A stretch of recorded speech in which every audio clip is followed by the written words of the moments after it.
بچوں السلام علیکم۔ یہ کہانی ہے ایک چالاک لومڑی اور کوے کی۔ ایک لومڑی جو 2 دن سے بھوکی تھی، اسے کہیں بھی کھانے کو کچھ نہ ملا تھا۔ وہ شہر کے قریب آئی اور اچانک اس نے یہ دیکھا کہ ایک کوا جو درخت پر بیٹھا ہے، جس کے منہ میں ایک گوشت کا ٹکڑا ہے۔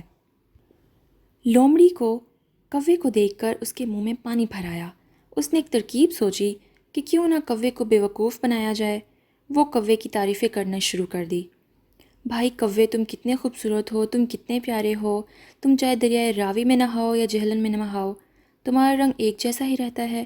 سچ میں تم کتنے خوبصورت ہو، تم پرندوں کے بادشاہ ہو، تمہارا گانا بہت میٹھا ہے، تمہاری آواز کتنی سریلی ہے۔ میرا دل کر رہا ہے میں تمہاری آواز سنوں، میرے کان تو تمہاری آواز سننے کو ترس رہے ہیں، ذرا گانا تو سناؤ۔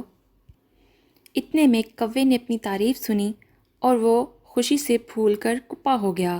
اس نے جیسے ہی گانا گانے کے لیے اپنی چونچ کھولی، چونچ کھلتے ہی گوشت کا ٹکڑا نیچے گر گیا، اور لومڑی نے بڑی ہی چالاکی سے وہ گوشت کا ٹکڑا اٹھا کر کھا لیا، اور کوا بیچارہ منہ ہی دیکھتا رہ گیا۔